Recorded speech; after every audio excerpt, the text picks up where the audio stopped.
Gracious God, creator of the universe, and yet the lover of my soul. Alpha and Omega, and yet I can call you friend. I don't have to beg you for anything, but I can thank you for everything. God, I thank you because this is the day that you have made, and I can rejoice and be glad in it. Thank you for this day of magnificence and glory and splendor. God, I thank you for life, health, and for strength. I thank you for soundness of mind. I thank you for peace, love, and joy. I thank you for the essence of you that envelops me right now, from the crown of my head to the soles of my feet. We thank you for this day of manifestation. We thank you for the day of revelation. We thank you for the day of impartation. We thank you as you move in the midst of your people to bring us to the greatest times that we've ever seen since the foundation of the world. Thank you, Lord, that for this time and for this season, you've allowed us to be a part of your move in the face of the earth. I thank you, God, for the revolution that you're bringing forth, God, even in the midst of the earth right now. And I thank you for the opportunity to be a part of what you're doing in this hour, because in the last days, saith God, you said you would pour out your spirit on all flesh. And so now we thank you for the pouring out. God, I thank you for the rain and the move of your spirit. I thank you for fresh oil. I thank you for new wine. I thank you for the new thing that you're doing. I thank you now that it does spring forth. I thank you, Lord, that you've called us to be the head and not the tail. You've called us to be above only and not beneath. You've called us to be the lender and not the borrower. You've called, God, that our storehouses would be full and increase. God, I thank you because even I decree and declare that the people under the sound of my voice, even now, are moving in the might of your strength. Not by might nor by power, but by your spirit. I thank you for those that are the sons and daughters of God that are called because they walk not after the flesh, but after your spirit. I thank you for the rising up of the people of your kingdom. I thank you that your kingdom come. I thank you that your will be done, even now in earth as it is in heaven. I thank you, Lord, because you are moving in the midst of your people mightily as never before. Raise us up, oh God, to the standard of what you've called us to be. God, I thank you for the standard of greatness. I thank you for the standard of holiness. I thank you for the standard of moving as the sons and daughters of yours, and not as vagabonds, not as those that never knew you, not as those that are confused and confounded, but God, those that know who they are in you. I thank you for the knowing. I thank you, God, for knowing you. I thank you for knowing your presence. Thank you for knowing your Holy Ghost power that gives us the ability to be successful. Your anointing that gives us the power to rise up and be called blessed. Thank you for that is in us. Thank you, God, for all things that pertain to life and godliness. Thank you because we are not confused. We are not deceived. And we thank you for that clarity of mind and the clarity of vision that allows us to walk forth as kings and queens, as princes and princesses in the kingdom that walk in the earth. We thank you that we are your beloved, and we rise up as the apple of your eye. We rise up, oh God, as those that you love with all of your heart. And God, we love you back. I thank you for soundness of mind. I thank you for soundness of spirit. I thank you that healing is our bread. Healing is our deliverance. By the stripes of Jesus, we're already healed. And we speak forth that healing even now for those that need it. Thank you, God, for every stripe that was taken. Thank you for the bruising. Thank you that he was wounded for our transgressions, bruised for our iniquities. The chastisement of our peace was upon him. God, with those same stripes we declare and we speak healing in Jesus' name. We give you glory. We give you peace. We give you honor. We give you blessing. We give you might. We ascribe all of these things unto you because they are yours. Thank you. The fruit of my lips giving thanks unto your name, ever giving you all that is yours. Glory, honor, power, dominion, majesty. It's yours. I decree it and I speak it. In the mighty name of Jesus, it is so. Amen and amen.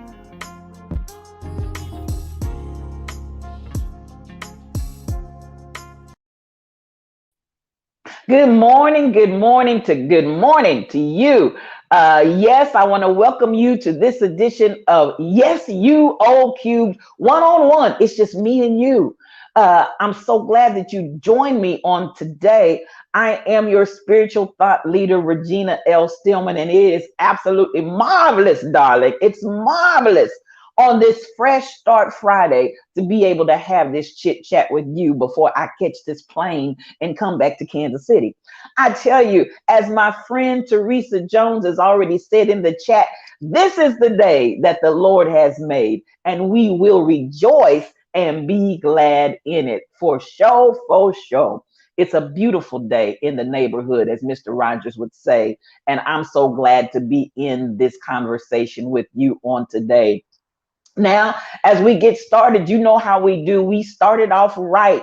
This is a Friday, Fresh Start Friday. And so as we get ready to embark on the weekend and go into a brand new, fresh week, we have gotten full, hopefully, from the podcast on this week, and hopefully something that you've heard has spoken to your spirit. Come on, Sheila, we're rejoicing. Get your coffee cups out. You know where you are. This is the Lion's Den. No, we are not Baba Black Sheep. Have you any wool? Yes, sir. Yes, sir. 3 bags full. That ain't us. You are in the Lion's Den because we are of the Lion of the tribe of Judah. We've matured and we've developed and we've grown into another mindset, into another level. And definitely we represent he whom the Son sets free and she whom the Son has set free. We are free indeed. So get your coffee cups out. Y'all get your coffee cups. Come on, get your coffee cups because y'all know how we do it. We have no cream, no sugar. We take our coffee strong and black because we tell it like it T-I-Z, tis. That being said, I want to say good morning. I see those coffee cups coming out. Good morning, good morning, good morning. Now, let me start off with our winner of Grandpa Holmes' chair, Mel Holiday. You are the winner of Grandpa Holmes' chair. Yay! All of that good stuff. Yes, I'm missing my sound effects if you can't tell, but I'll be back with them on Sunday. Now, Mel, I want to congratulate you because you have been getting up in here. I mean, to tell you, when I come in the studio, there you are. And I appreciate that. That means so much to me, Mel. I appreciate you. I appreciate you as a person. I appreciate you as a viewer. Congratulations and thank you so much. I want to say good morning to Mel. I want to say good morning, Jams JJ. I want to say good morning to the Rebel Inc., Rashida Renee, Teresa Jones, Sheila Miles, BTD Mom, SK8843, and everybody else that's out there in my chat. I'm trying to see, y'all have to excuse my finger. You know, we have this running joke about the finger in the middle of a podcast. But nonetheless, that's what I got to do. That's what I got to do with my situation that I got going on right here. But you won't see my finger come Sunday. Now, I always like to say good morning to the Rebel Inc. because the Rebel Inc. is my ride or die. The Rebel Inc. is the one that keeps me propped up when I'm about to fall down. The Rebel Inc. is my girl. And the Rebel Inc. has some of the most fantastic athleisure wear out there anywhere. And so I want you to go out there to the rebelinc.com. And as my friend Monica always says, get you some.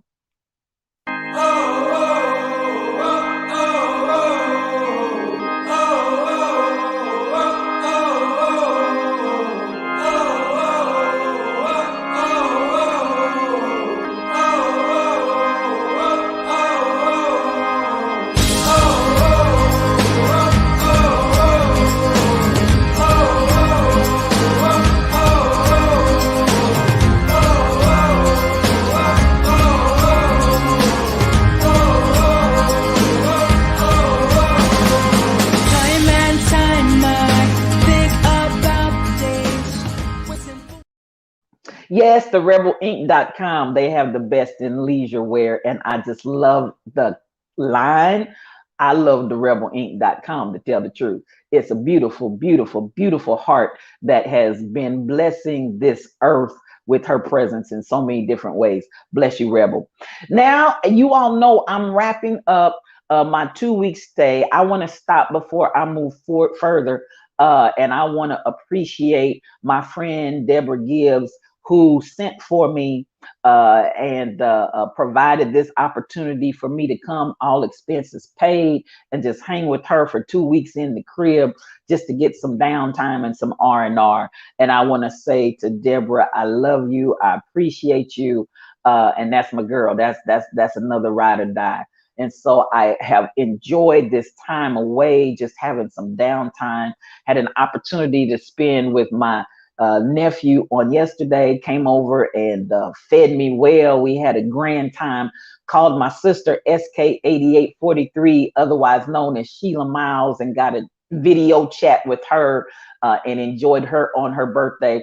And so SK8843, aka Sheila Miles, I want to say to you, just like the date of your birthday is March the 4th, I want to say to you, that is your command, even at this season and time of your life, March 4th. March 4th, Forth. Beautiful, beautiful soul, and I wish you all the best. I hope you had a marvelous birthday. Well, yes, as I said, I'm getting ready to get on Southwest and fly those friendly skies back to Kansas City. So I will be, as soon as I wrap this up, we'll be preparing and making ready to come back to Kansas City, which is bittersweet. I tell you what, it's good to go home, but I have definitely enjoyed my time here, and it's good to be here in sunny California and just enjoy all of the beauty of creation that God has made. Now, y'all know me, I find the beauty of creation wherever I am. When I come to Kansas City, I got my spots that I go to, and anybody that knows me, I'm like the as we used to sing, going to baptism, take me to the water, honey, just take me to the water, and it does all things to me. It just makes me feel good. So y'all know I had plenty of it out here on the Pacific Ocean, had a marvelous time. And I think of all the places that we went, Malibu still has to be my favorite, out there walking those beaches. There's really not a lot of people out, but we were in a nice area away from everybody, that was safe, in my protective gear. But that water, oh my God, it's healing. There's healing in the water, y'all, at the riverside. Say what now?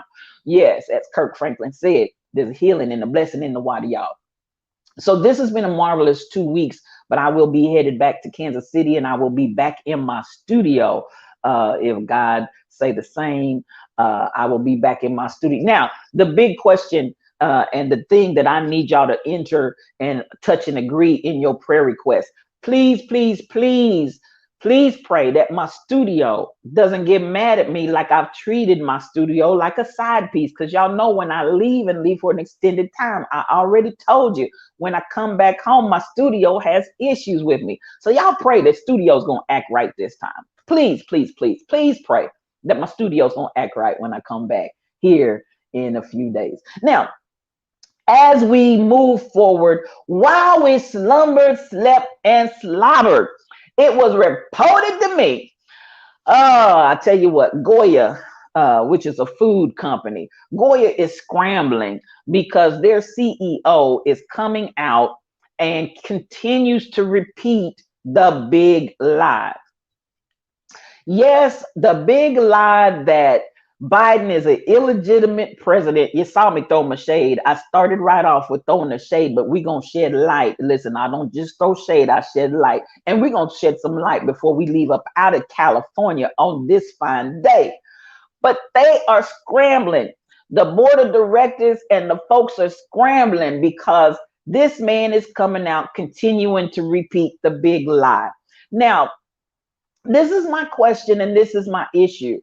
I'm not OBTD mom, shade all over the place. Shade all over the place. I'm not understanding.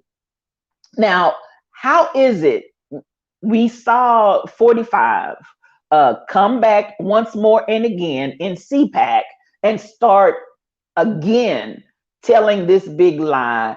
He was the winner. The stop the steal. The election was stolen from him, and that Biden is an illegitimate president, and all of these other things. How are they able to continue doing this, y'all, when we have gone to the court of law so many times we can't even hardly count them?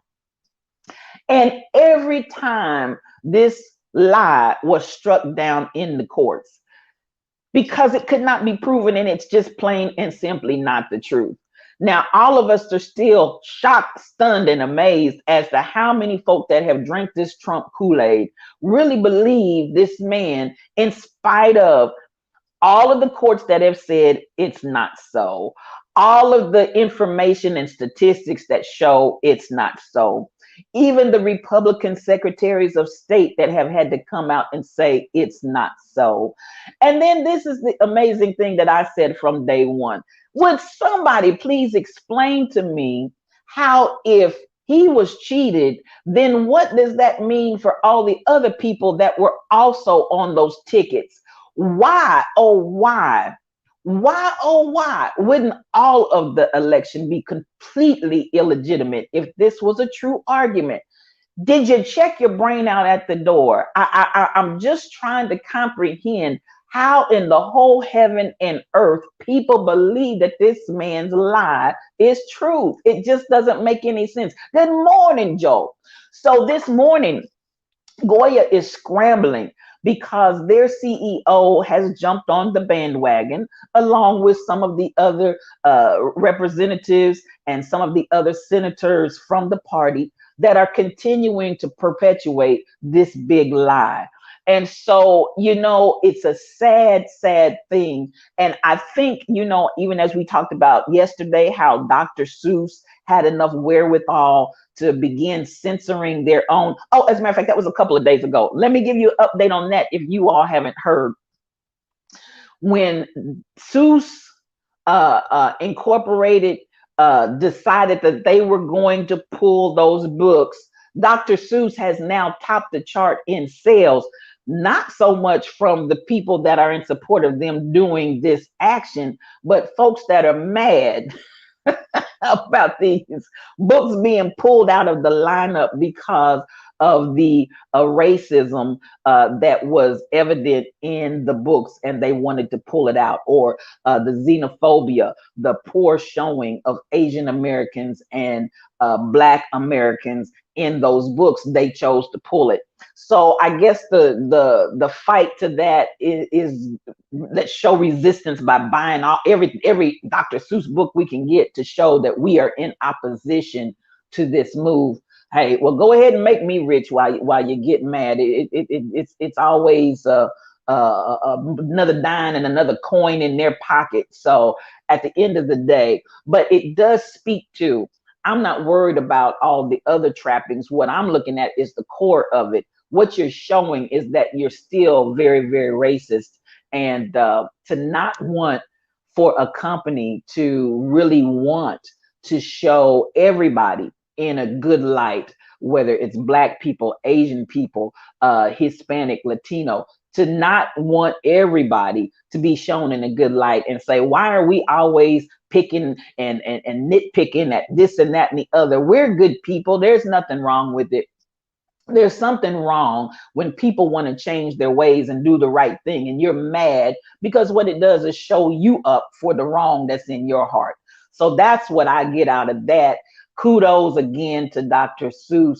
But really, I'm saying to the Goya, thank you for scrambling. Now, I can't say, I'm not going to try to speak to what your motives are in scrambling. I just appreciate the fact that you are. Because listen, when you've got your uppermost leadership that's out spewing these same big lies, that is something to be concerned about. So it remains to be seen what's going to happen with Goya and whether or not they're going to remove this man. They definitely are moving to silence him with regard to this lie and distance themselves from him supporting this big lie because they know it's a lie. And listen, the reality of it is Y'all know that Dominion and the other voting companies that provided those machines have gone after these folks and started suing them. And they are really saying, put your money where your mouth is. And since your mouth is saying that we cheated, our machines were used to cheat and defraud the American voting public. If that's what you're bold enough to say, put your money where your mouth is, because you know it's a lie. I know it's a lie. All God children know it's a lie. And when we get to court, we're going to pull out your lie and walk all over your checking book account. So at the end of the day, Goya is scrambling. And while we slumbered, slept, and slobbered, they're trying to figure out a way to silence this man and shut him down. Good luck to you, Goya, and I hope you shut him down. Now, that brings us again back to the point. Why are these people still being allowed to spout this big lie? And it was almost as if when Trump said it over the weekend, everybody came back with a vengeance, even senators and representatives spouting this lie in and on Trump's behalf. So what it does is muddy the water and confuse the people. And that's another means and method of voter suppression. Because if I don't believe in the election and I don't believe the election is true, why would I vote in it? Why would I participate in the voting process? And so we see so many things that are being unleashed and unveiled to try to suppress the voices of American citizens. But we will not be quiet. And I'll talk about that a little bit later on, because my word for today is speak. But we will not be quiet. And so at the end of the day, I hope that you all are very, very clear on what's going on and understand what's going on and not confused and duped by what's going on. And yes, I really want to say that to my evangelical white brothers and sisters and some black brothers and sisters that have taken this up as well, and Latino and Hispanic and all of those in that camp. And I want, you know what, this just dropped in my shando. So I'm gonna stop right here and just touch on it. Have you ever noticed that the most violent and vehement uh, movements of opposition and hatred always likes to attach itself to some level of religion? Because you can almost take anybody else and you get them out there, they spout off and pop off whatever they're going to say, and they make their little noise and they create their little stink. But when you take the Nazis, take any kind of movement where people do heinous and crazy kind of stuff, they always attach it to some level of religion. You know why that's so effective? Because if I tie it to religion, then the insanity that goes along with that, whether it's extremist Muslim or whatever the case may be, I attach it to some level of religion, because those folks kill you graveyard dead because they feel like they're doing God a favor. They feel like they are doing the work and the will of God. And those folks just won't stop because God has sent me. The KKK, come on, it's all bound in Christianity, Joel. So you notice, and I wanna really make this point, and I want to make this point very clear. When you see political movements attaching themselves to religious groups, in this case, we took the Republican crazy and attached it to the evangelical crazy. And what we have come up with is a militant group that is just absolutely off their rocker. And so I want you to pay attention to that. And we had this that started all the way back in the Reagan era. Y'all remember they started it with Pat Robertson and all of those back in the late 70s and the 80s. And they started this marriage. And they've been working this binding together for some decades now. And so what we see is the culmination of it in 2020, where they are all bound and twisted and tied together. So you wasn't alive back then, Joel. Well, I was. I remember when they first, we had all of this separation of church and state. But then all of a sudden, you started seeing all of these white evangelicals cozying up to the Republican Party. As a matter of fact, some of them ran for office. So we see them start cozying up to the Republican Party, and it gets curiouser and curiouser. But as we devolved not evolved, as we devolved into this madness and this marriage, what we see is the culmination of insanity in 2020, right on up to the insurrection, January the 6th of 2021, with these prophets and teachers and pastors out here prophesying. And you still got prophecies going forth. That's why they went around and shut down the Capitol, which I'm really agitated and irritated about that. Are we going to shut down every time they come out talking crazy? But that was based on, again, a lot of these prophets, after they didn't stop the steal, after January 6th didn't work, then they came out with new prophecies. And I'm talking about these are folks that are what folks would consider to be respectable preachers and teachers and evangelists. They started coming out with a new prophecy. They prophesied March the 4th. They got some other prophecies out there with dates on them. So, all the priests and the reverends I've known associate closer with the right wing than the left. Absolutely. Well, the ones that you know, because I'm definitely not on that right side. Religiously doing things that God expressly prohibited, SK 8843, all day long. But I want you to pay attention to the pattern. There's a pattern. That's what I'm trying to stress to you. Sometimes we're like, oh my goodness, where and how did that happen? I'm going to say it again. When you see political moves associating and attaching themselves to religious groups, and particularly religious extremist groups, and what is the extremism in evangelicalism? They still are preaching to all the creatures, not to people, but the creatures. They still believe that they're called to evangelize the world and make everybody just like them and have everybody believe what they believe. And if you don't believe it like I believe it, you don't know God and you're going to hell. Now, anytime you see the trappings of all and none and nobody but us, that's a dangerous thing. That's a dangerous mindset. That's a dangerous perspective, because listen, I can get so many different ways to get to California. I don't have to come your way. I don't have to use your route. There are many ways to get to California, and there's many ways to get back to Kansas City, many routes, as well as many carriers along the way. Everybody can't embrace that. I do not fight against other groups and faith-based organizations. But when you have that mindset, ain't nobody right but me, that's a dangerous mindset. And so at the end of the day, I want you to really pay attention to how that works. There's always that marrying of extreme political party and extreme political ideology that marries itself directly to some religious base, because again, that religious base has a mindset of no quit. And why do they have that idea of no quit? Why do the extremist Muslims, why did Hitler, why the KKK, the Proud Boys, and everybody else? Because they believe that they, in their twisted minds, are fulfilling the will of God, and they will not stop until they see that mission completed. And so I've seen it. I've looked at the videos out there, the people that prophesy dates and times, and that date and time has come and gone, and they're not going to quit with their prophesying. They just make up a new date and a new time and encourage the people, press on, press on. We're doing this for the Lord. We're doing this for the Lord. I heard one, and this is a true thing. I heard, I was listening to, and these were some black brothers and sisters, and they were talking about going over and the United States getting in war with one of our opposition groups. And at the end of the day, in their conversation, they said, we just need to go. Now, these are Christians. These are Christians. These are good, loving Christians. These are good Bible believing Christians. These are good faith-based Christians.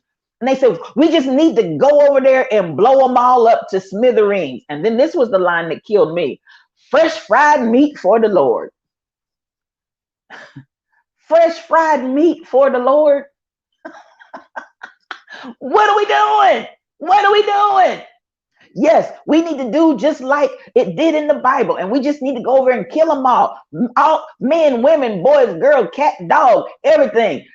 We just need the fresh fried meat for the Lord. And they got happy. And I said in my spirit and down in my shando, it did not set right.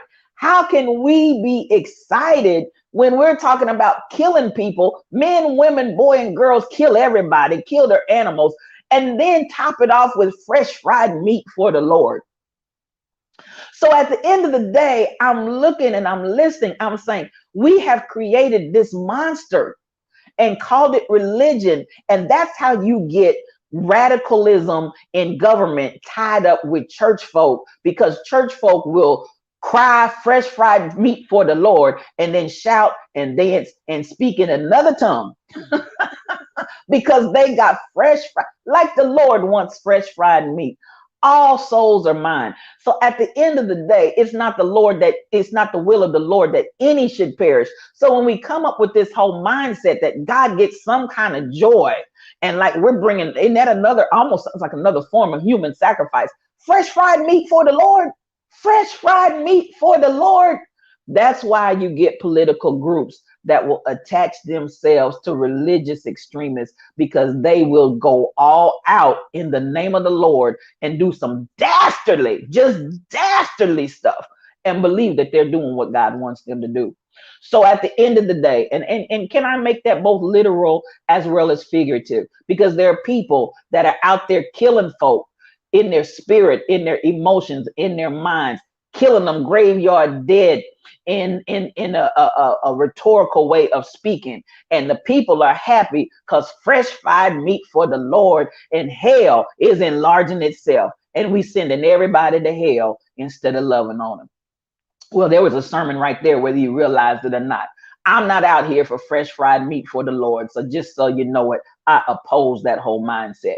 But look at that marriage that took place between evangelical Christians and this crazy, crazy Republican right. And you can understand exactly why that marriage was created.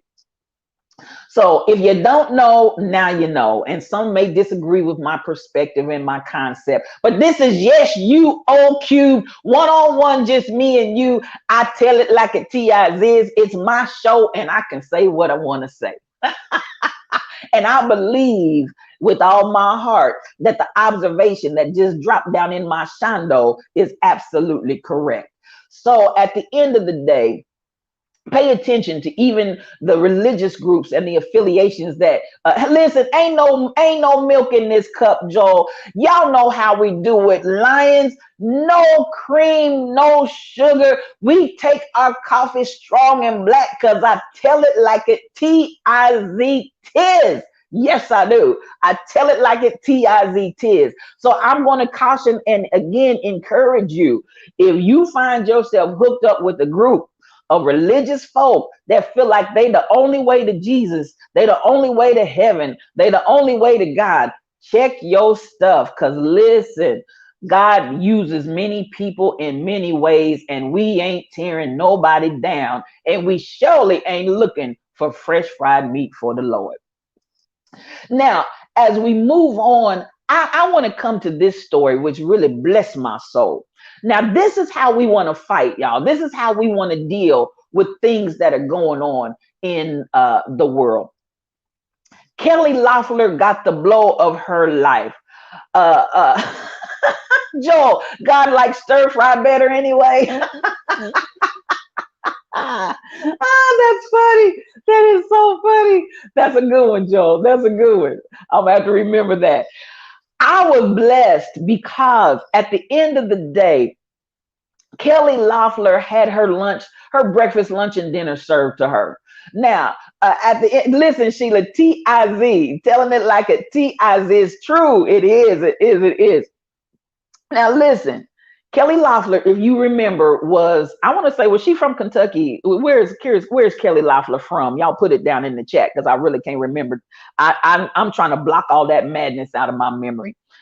But I love the reality that Kelly Loeffler, wait a minute, Kelly was the one that lost in Georgia. Okay, that had to come back to me. She was Georgia. So at the end of the day, she was an owner of the WNBA, one of the WNBA teams, to which, oh, speaking of, while we slumbered, slept, and slobbered, this happened the day before yesterday, but they're still talking on it in the sports pages. That coach that told his players to go out there and play like they stand on the plantation. Say what now? Say what now? Like you gonna stay on the on the plantation? You're coaching a predominantly black team. Thank you, Sheila, Georgia. You're coaching a predominantly black team. Yes, he told them to go out there and play like they were trying to stay on the plantation. And then we came back with the coach was white. The coach was white, told his black players to go out and play the game and play like they were trying to stay on the plantation. Now, I don't even know what that means, first and foremost. The statement doesn't even make sense to me. And you know, the players cried foul as they should have, and it hit the news and it hit the fan all at the same time. And they're still buzzing about it because he came out with the usual apology. Now, I can't tell y'all how tired I am of these apologies. Because at the end of the day, you said, as Nene League said, I said what I said. Now, these jokers are going out here saying what they're saying.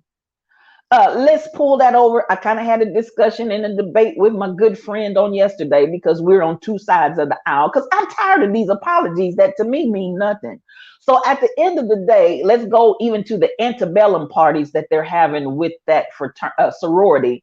And some of the fraternities are involved as well in these southern states where they're having antebellum parties where they dress up like slave owners in plantation rule and dress up. And what are we doing? And so this chick was one of the chicks. It came out. She was in what's the reality show where the Bachelor, Bachelorette, whatever it is. I don't know.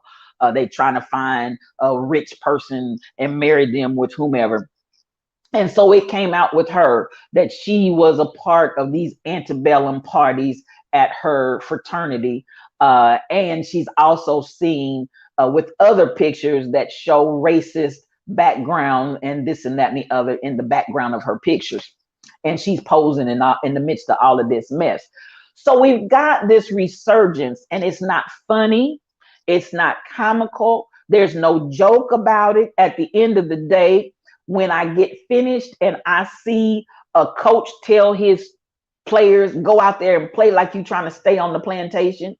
When I see these antebellum parties going on that are predominantly, obviously, all white, dressed up in their garb from the time of the and yes, the other pieces of paraphernalia and things that we can identify that are often affiliated to these things. We're flying the flag, the Confederate flag. We're dressed up in our attire and everything like as plantation owners. It ain't funny. And I'm like this. You're not going to tell me and convince me that these people do not know what they're saying and what they are doing. Now, we've seen this time and time again in the sports. Even it reached all the way up to the NBA when the sportscasters started saying derogatory things about the black players on the courts. This has just come full circle, and these people have lost their ever-loving minds. They have just gone completely spun out of control, and they cannot contain their racism. Now, the stupid thing about it all is if you thought, now, how are you going to say that to your players and think that's not going to get out, sir? To the woman that came and was found out by the, and then okay, this was the addition to that story, was that when this girl was called on the carpet about this antebellum party that she was participating in and this racist background paraphernalia that's all up in her pictures, then the guy that owns and operates the Bachelor came out in defense of the woman. And so they called him on the carpet. So yesterday he was in a discussion with Michael Strahan, and he's doing the white weeping. I'm tired of white weeping. Now, so, you know, my friend has so much more of a generous heart than I do, because she said, well, as long as they're changing their ways, and as long as they're serious about it, even if it took this to bring it to their attention that they needed to change, I take the change any way we get it. My question is, and she's not trying to look at the heart. She just, and that's her personality. It really is. I'm a little more hard and harsh in that regard. Cause I can't believe all y'all don't know what y'all doing, and I don't believe that you mean what you say. And I'm tired of white tears. So when we get this white tears, oh, I'm sorry. Father, forgive them, for they know not what they do. Yes, you did. You knew it when you got us from Africa and stole us away. You knew it when you beat us to a pulp at the whip. You knew it when you tied us up and strung us up from the tree. You knew what you were doing. So I have a problem continuing to embrace that whole mindset of I say what I want to say, I do what I want to do, and then I come out and plead ignorance. I didn't know. As they tell us when they send us to jail, ignorance is no defense of the law. You what you didn't know, you should have known. And it's interesting that when that shoe jumps on their foot, all of a sudden ignorance is the whole complete answer. And please forgive me. Please, like, y'all start begging like James Brown. Please, please, please. But at the end of the day, I feel like it's that capitalistic plantation living that you're trying to defend, and you're trying to get out here and change the narrative and make it sound like you're repentant when in my opinion many are not. You're trying to sound like you didn't mean to do it when in my opinion you really did. You come out and you try to do all of this so that you can plead ignorance and hopefully be able to salvage what you see circling the drain. That's what I feel like it is. So at the end of the day, yes, Teresa, they knew, and I feel like they're racist. People are showing their support for white supremacy and anger that it's losing its sway in our society. You're right, both Sheila and Teresa. I agree with you both. So you got to come out some way to make it look politically correct. You got to come out and act politically correct, but your heart is still crooked, cruel, and God ain't in there. So at the end of the day, your racism is showing up for, listen, I'm going to go back and say it like the old saints used to say at my church, everything in you got to come out. This is a season and a time when everything in these folks is coming out. It's in there. So, you know, at the end of the day, don't come back and try to convince me, oh, I didn't know. Yes, sir. When you said play like you're trying to stay on the plantation, you knew. And why? And this is the thing, in the excitement, and you know, they talk about excited utterance. This, a lot of this is excited utterance. They get in a situation and then all of a sudden, there it is. And you done blurted it out, and it's out there for the world to see. Now you're embarrassed because people see what's in you. But listen, at the end of the day, I ain't buying what you selling. You can say all day long, I didn't mean that. That I don't, where in the world did that come from? Your heart. Listen, I say this, even take racism away. I say this, out of the abundance of the heart, the mouth speaks. I say this about folks that get drunk and high and they start talking crazy and saying all this stuff. Baby, it didn't just come out the blue and I got drunk and I got high and I started talking crazy. It was in there. And you got a little tipsy and you got a little wet in the head, you know, as my one of my old friends used to say, they get wet in the head and they just go crazy. Listen, you got wet in the head, but that wet in the head just released your tongue to say what was already in there. And so it's the same scenario with this racism that we keep seeing and hearing the utterances thereof. And I'm not buying that you didn't know any better. Stop with the lie. It's a lie. It's not the truth. And at the end of the day, we see you. Let me put my shades up. We see you for who you are. So you've been exposed, and now we know. And I just have to speak for Regina. Spiritual thought leader says, your apology means very little to me. I need some action to back up those words. So at the end of the day, Kelly Loeffler with her racist self. And I love it. I love it. I love it. Her team that she owned came out wearing shirts to vote for her opponent. That's how you do it. Your team comes out wearing shirts to vote for your opponent. I loved it. I loved it. I loved it. I absolutely loved it. Well, at the end of the day, when she lost her position and her place, the team got rid of her. And this is what I love even better. While we slumbered, slept, and slobbered, and I got to unshade right here because this is how we do it. This is what I loved about it. One of those black players, one of those sisters is now owner.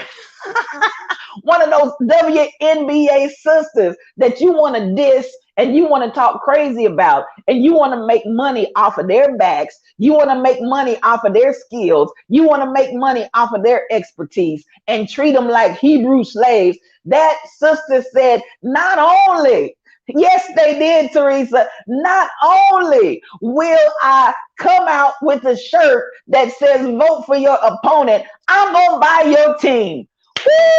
I see. That's why I need my sound effects. That's why I need my sound effects. Because baby, I be going wild right now. I be pushing all the buttons, just pushing all the buttons. I need my sound effects. I can push all the buttons. That's what I'm talking about. And that's how we come back, in my opinion. And listen, my word for the day again is speak, because that's how we speak. It's not just a matter of going out into the streets and we're going to protest. It's not a matter of going out and holding signs and this and that and the other. Do something. Sister said, oh, you want to be like that? Oh, you want to act like that? Let me take my money that I made from this career, and instead of you continuing to profit, let's just do this. Let me buy the team. I love it. I love it. I love it. So when I saw that, y'all, I ain't gonna lie. I was pleased. I was tickled, overjoyed, pleased to death, because this is what I feel like needs to happen. I was watching, since I've been here, a lot of documentaries, and they did it. I watched a documentary. I don't know if it was Hulu or Netflix, but I want you all to go check it out. It was about Miami, and the fact that Miami was actually organized by predominantly black people. Had no clue. And then even when the story continued on, and they had what they called, and the railroad was huge. A lot of this revolved around railroad, and they were predominantly blacks that were working the railroad. And, you know, as they said, people think that this state has always been Hispanic and Latino descent, Cubans, Haitian, da da da da da. Those are all groups that came after the fact. And I want to say that it was almost 95% black and organized by a 95% black scenario. One of the islands that is there was originally owned by a black man, but when the stock market crashed, he had to sell his land.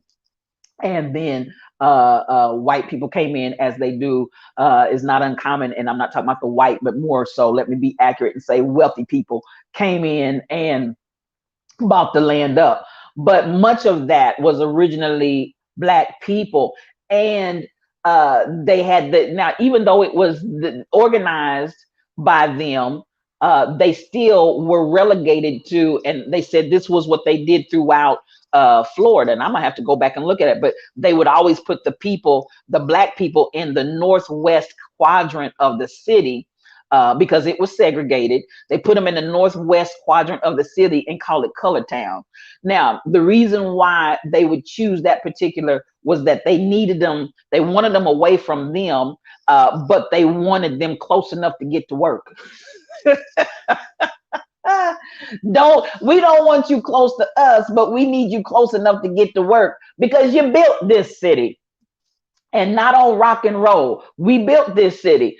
So at the end of the day, you see this repeated in Florida, with Floridians, where they were isolated and segregated and delegated and relegated to that northwest quadrant of the cities as they were springing up.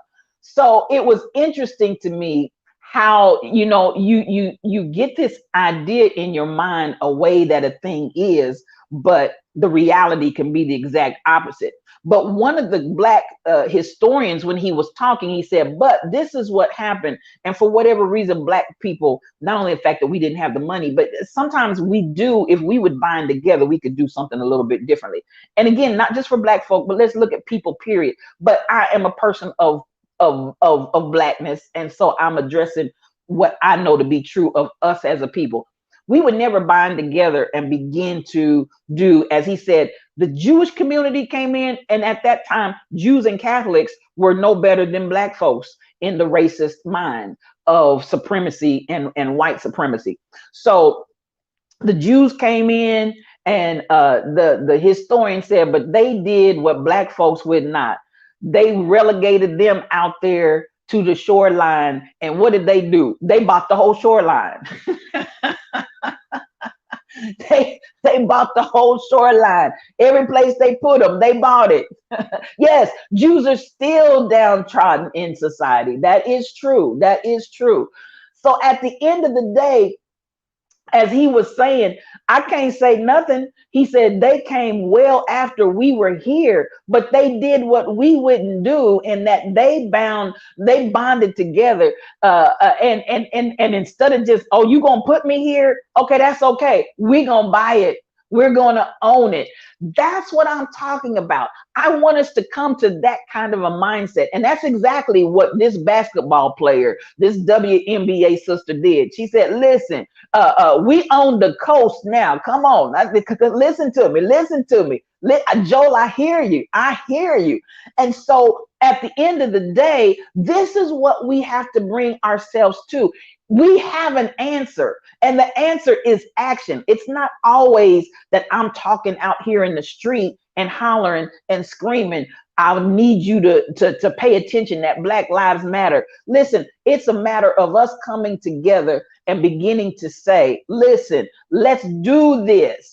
And let's do it, and let action speak louder than words. So as the brother said, he said, I can't say nothing about my Jewish brothers and sisters, because they did what we should have done. We've been here all this time, and all of the money, what we did own and what we did have, we could have done, because there was no difference when you get down to it, as he said. And then even the Haitian community, he said, now, is it the Haitian? No, not that. The Haitian community is large, but Jamaican community. He said the Jamaican community has come here, worked for almost nothing. He said, and a lot of those people were coming. They were leaving there as doctors and professionals, lawyers, all these professional situations, came and worked for literally nothing.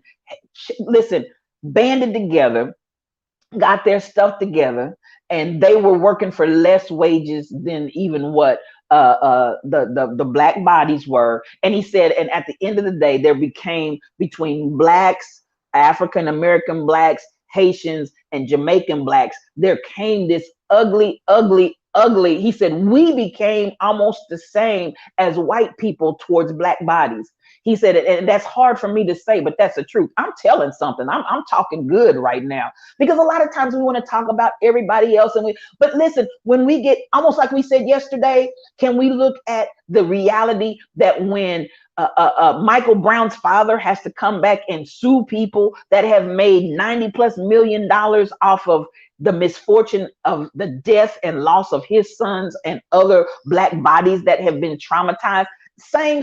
Instead of us banding together and saying, okay, what can we do to change this? Let's look at it from a different angle. And how can we come together to really affect change? People go off on some little tangent someplace. And so I had to applaud the brother, because he said, I have to tell the truth. He said, we had every opportunity, and these groups have come behind us and shown you could do it and you could make a difference. And it wasn't, he said, don't be twisted. He said, a lot of people said, well, they were getting money from the government. He said, some groups were, but those groups that were getting money from the government were not darker complected people. Because in this here United States of America, black skin is black skin. And when your skin gets too dark, the darker you go, the worse it gets. So at the end of the day, as he said, you can't even come back with that argument, because they were in the same boat that we were. but they did something by pooling and banding together. So that spoke to me. I heard that, like I said, that documentary blessed me. It was amazing. It was brand new information for me because I'm gonna tell you what, I did not know much of the information that he was sharing. And it wasn't just him, there were several different historians. And the history of Florida is quite fascinating, to tell the truth. And I could not believe that I was as ignorant as I was about the great state of Florida and the role of Black people in that state. It really blessed my soul. It really, really. Now, what hurt my soul was that now they're still at the bottom. And I understand all of the dynamics of systemic racism and what's built into that fabric. But like this brother said, at some point you got to go ahead and just do something to get off the pot. This is the time we getting ready to do something. But going back to, again, that concept that I'm pushing and promulgating here is propagating here is like that WNBA sister did. Buy the team, own it, get your ducats together. And instead of buying all the houses and all the cars and getting a brand new house for this person and that person, and I don't have any problem with, you want to love on your mom and your daddy. And some of these parents are vultures too. But at the end of the day, I don't have any problem with you wanting to love on your mom and daddy and give them a better life. But your cousins and your auntie them and your auntie them and your uncle them and folk that you ain't never seen that's coming out the woodwork talking about we's kin. No, baby, no. Sometimes we got to learn how to just say no and identify. If I'm going to have all of what I have worked and labored to create, I need a return on my investment. Don't think I'm out here just slaving. And listen, it goes for how many entertainers have we had? Man, I look at Whitney, I look at Michael Jackson, I look at Prince, I look at so many people, and the list goes on, how they had hangers on, that you're talking about folks that were out here in the millions but ended up with almost nothing.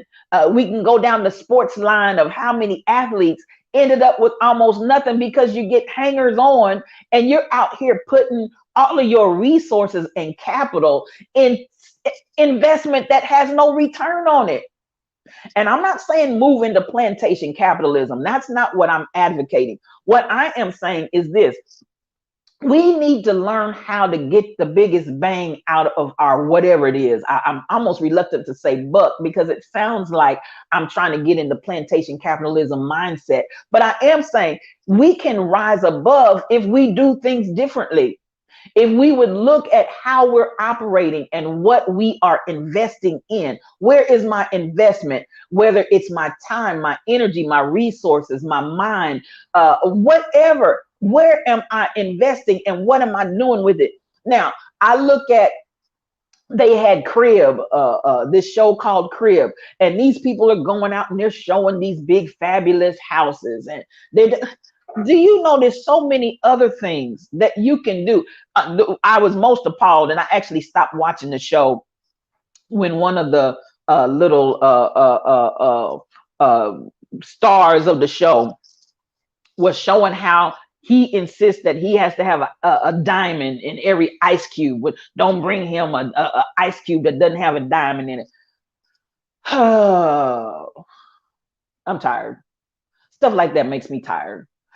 So many things that we could be doing, so many things that we could be even investing in. I'm not, listen, but at the end of the day, when we get caught up in this foolishness, and or y'all know Whitney, bless her heart, that's my girl. Whitney could have lived if she didn't have to take care of her family and half the daggum world. Folks get tired. For those of you that may have seen the documentary of Whitney, Whitney was on stage, and she had let this camera crew come back and film her, which was a first. She let them behind the scenes to film her. And literally, and I think even this was her cry for help trying to tell people, do y'all understand how treacherous this life is? She'd be on stage and she'd do her thing, and the minute she stepped off a stage, she broke down in tears. They're doing her wardrobe change, they're doing her makeup and everything else while she's crying, weeping real tears. And they do her face and do her makeup change and push her right back out there on the stage. And there we go. Yeah, yeah, yeah, yeah. The girl was tired. And so this is unfortunately how we have created our wealth and our resources that come into our community. We start doing this crazy stuff and we start get a job. I'm not going to take care of you. Get a job. And then I can't imagine what it feels like to have a father tell you, and you owe me so many. What are we doing? You get a job. Can we do like Oprah? You get a job. You get a job. You get. And listen, some of you all are not even at the level of a Whitney. You're not at the level of a so-and-so and this and that and the other. But people that are hangers on in your world, you need to start telling them, you get a job and you get okay, that's a whole nother story. But I'm trying to help y'all get some deliverance up in your life, because when you got to take care of me, myself, and I and FOMO, it can get a little difficult. Now, that being said, I'm going to go back to where I started. I love the idea that this sister has purchased this team and purchased ownership into this, and I am loving every second of it. That's how you take somebody down. And I'm trying to remember what there were different headlines, but one of them caught me some kind of way. It was like, this is how her team member takes her down, or took Kelly Loeffler down, and then went on with the story of after she was ousted, how she became an owner in the team. This is more of that. Can I say that? More of that. More of that, where we begin to look at the situations that people are trying to push us into the corner. And like Joel said, they own the whole coast. That's what you got to do. If you're going to put me over here and tell me I can't go anywhere else, own it. Own it. Buy it up. Buy it up and own it and go on about your business.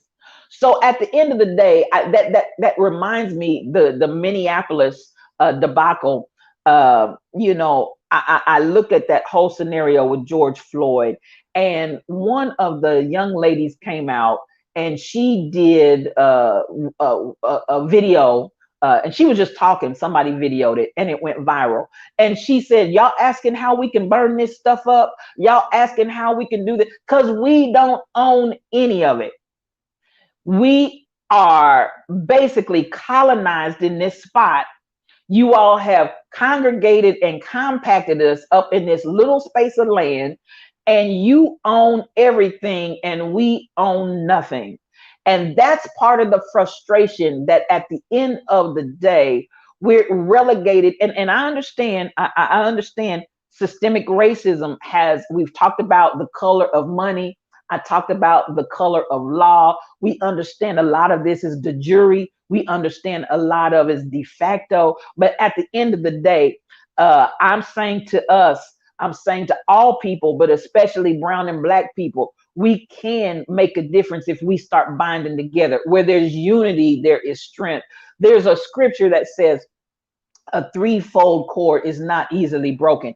The more you intertwine and the more you twist together, the harder it is to break. Yes, I can break one strand, but when I put 2, 3, 4, 5 strands together, it becomes harder and harder to break.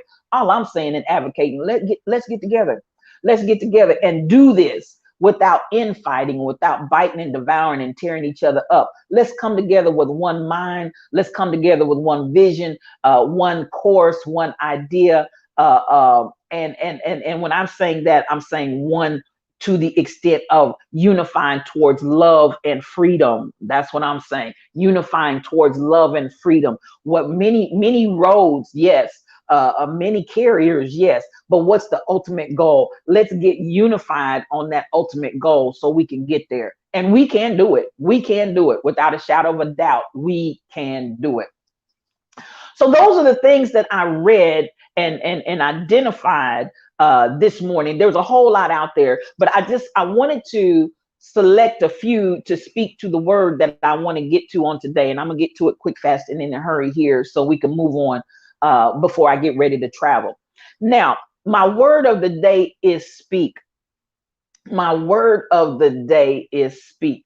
So this week I've chosen a topic and under heavy influence of the writing of Howard Thurman and the Jesus and the Disinherited, and my own thoughts additionally as well. So when I look at all that I addressed on this week, let's go back. Hatred. We've got to talk about it. I don't care. I appreciate everybody talking about love, love, love, but we've got to talk about hatred because it's real and it exists. So when I step back and I begin to talk about hatred, because it needs to be exposed for the evil that it is. You know what? I'm not that girl. I'm not that one that is like, well, let's just bury our heads in the sand and act like it doesn't exist. How's that working for you? How about more and more years of slavery with a different name on it? Whether it's you all put us in a prison and put us in a prison system to work for free, whether it's the inequality in my education that keeps me in bondage and keeps me in servitude, whether it's, and I can go on and on and on with the fill in the blank. At the end of the day, slavery by any other name is still slavery. A rose is still a rose. So as I look at what has not addressing the situation done for us, I want to go back. Hatred, we got to talk about it. We got to expose it. Even in, as I address the religious realm, where religion has been used repeatedly by racist and white supremacists, and they got scriptures for it. Yet, but it's the same scriptures utilized the same way they did when they gave us, as SK 8843 said on today, the other day, slavery salvation. It's slavery salvation. Because at the end of the day, we're entitled. At the end of the day, I'm going out here and I'm preaching to every creature. And I also want to make this point as well. Be careful of those that have and their attitude when they're coming as if they're doing you a favor by giving you some of the life, liberty, and pursuit of happiness that you're entitled to. That same way that they have felt entitled, okay, that's fine and good, but I'm entitled too. So be careful and cautious, because there is a condescending mindset of some wealthy people, of some who have affluence, that feel like I'm gonna throw some money at the little creatures, really to make myself feel good and to make me feel like I did my good Christian duty. Wasn't that beautiful? I did my good Christian duty because I put so many dollars down there in that little impoverished community.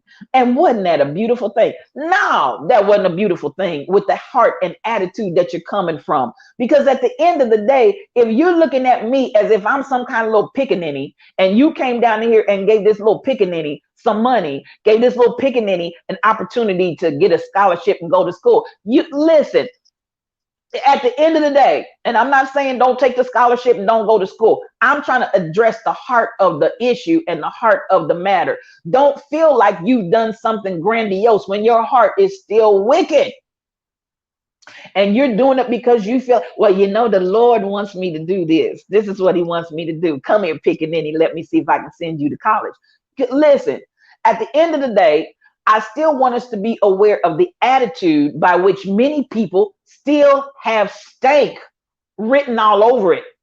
And if you want me to come back and grovel and kiss your hand and kiss your feet as if you did something great and grandiose, listen, I'm going to say thank you and keep on moving. At the same time, I know you still looking at me like I'm your little pickaninny. And it means, and I'm not just, and this is, listen, yes, you OQ one-on-one, just me and you, and y'all, I've heard people say it, but let me just tell you, for my personal preferences, don't call me no gal. I'm not your gal. Now, you can go and talk, and y'all can be cool with that and call everybody else gal, and y'all can take it and love it and eat it up. Do not, I repeat, do not call spiritual black leader a gal, because it's going to make my blood boil. Don't call me no gal. I'm not your gal. And it irritates me when I hear folks say boy and get more than one syllable out of it. Because at the end of the day, he ain't your boy. Now, y'all let these folks get away. And listen, I had an employer. I had an employer and I went in her office and she said, "Oh, you're such a good gal." Baby, when I got through, honey, what they say, please be patient with me. God is not through. When I got through with her, she came forth as pure gold. Because at the end of the day, she'll think twice before she calls another black woman gal. And I think at that time I was in my 20s. And so at the end of the day, I'm not your gal. I'm not your gal. And don't come over here with that mess. You take your little mamby-pamby racist dialogue to somebody else, because rest assured, I am not your gal. So, I listen to the things that slide by. I listen, oh, she's such a nice gal. She's not, look, go somewhere with that. Go somewhere with that. So all of these different things that we have encountered over the span of time, pay attention. And even in that situation, she was addressing me because she was in the resources.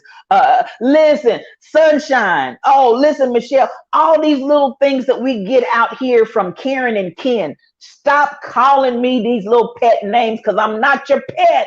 You get your dog that you love more than me. You get your cat that you love better than me. But I'm not your pet. Okay, I just had to digress and go there for a second because I wanted to be well understood.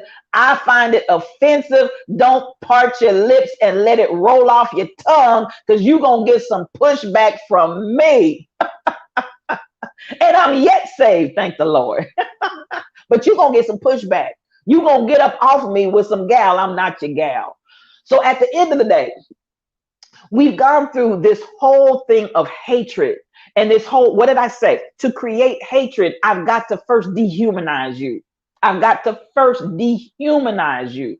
And so I see you as anything but an equal. I see you as anything but a person.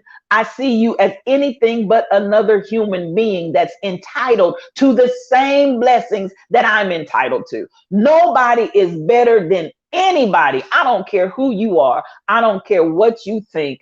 At the end of the day, you ain't no better than I am. I don't care who you be. Be clear on that. And at the same time, let's flip the script. I am no better than anybody else. And for everybody that wants to have that stank attitude that comes to fore, whether it's because of your religiosity, because listen, the religiously entitled is some of the most stank privilege that you ever wanted to smell. I'm going to say it again. The religious entitled is some of the stank, I mean, the stinkiest privilege that you ever wanted to smell. Looking down noses at people as if they're better than. And nobody is better than anybody else. Can we be clear? So we got to start calling out hatred. We can't continue to just bury our heads in the sand and think it's going to go away, because it's still here and it hasn't gone anywhere, because too many of us turn an eye and close our ears and our hearts to the fact that it needs to be exposed. So we talked about hatred. We talked about this false doctrine of suffering that came from plantation salvation. Oh, this is a suffering way. And I'm not going to go through all of those different dynamics. Go back and watch the podcast from the other days. But at the end of the day, plantation salvation was very adamant to push this kind of thinking. And even going back to King James and the King James translations, this man was trying to secure his kingdom and galvanize it under one religion, then understand the interpretation and the translation many times is different from the original text. So when we go back and we look at all of these concepts, yes, I'm going to teach you suffering, and I'm going to couple that with forgiveness, because if you feel like it's your plight, it is your place, it's your godliness to suffer. If I can make you feel like this is what's supposed to happen to you as a good Christian, then I can make you feel like whatever I do to you, you will just grit your teeth and endure it. Not only endure it, after oppressing you with it, I'll demand that you forgive me for it. Like I said about these people that come out with these daggum apologies. Oh, I didn't know, and I didn't realize what I was saying, and da da da da da da da. Yeah. Now, basically, what you're saying is, let me oppress you, let me put you in a state of suffering, and then I'm gonna come back and apologize, and you're supposed to forgive me. It's that same. So we see that coupled together, and I'm telling you, I want you to come to an understanding that, listen, Jesus already suffered for you. You don't have to keep on suffering. And you surely don't have to suffer in silence. And I really want to underscore that today, because again, my word for the day is speak. So this whole, and let me with all of this interject that a part of the work of oppression is to take your voice away. It is to silence you. It is to make you be quiet. It is that whole idea of be seen and not heard. It is that whole element of you have nothing to say, or what you say is of no value in this conversation. So at the end of the day, all of these different elements are helping to take our voice away. So when I look at the scenario and I say, okay, I'm suffering. I can't even tell nobody I'm suffering. I just got to pray and pray harder. I just got to fast. I just got to fast a little harder. A little longer. I just got to endure hardness as a good soldier. I just got to suffer. Because if I suffer, I'll gain eternal life. So as we continue down that rabbit hole and keep people in a mindset, I'm supposed to be oppressed. Oh no, I'm not supposed to be oppressed because I'm of the line of the tribe of Judah, and you're going to hear me roar. So at the end of the day, as I so often say on this podcast, this pride, PRIDE, of lions is relentless, and you're going to hear us roar. So when you oppress me, I'm going to speak. When you are racist against me, I'm going to speak. When you tell me that I'm less than, I'm going to speak. When you tell me I'm a gal, I'm going to speak. When you call me out of my name, I'm going to speak. When you dehumanize me, I'm going to speak. When you do all of these other things that you've told me to endure it, and endure it with quietness, and then forgive my oppressor, I'm going to speak. You are not going to command and demand that my voice be taken away. Because at the end of the day, all we're describing in this process is victimization.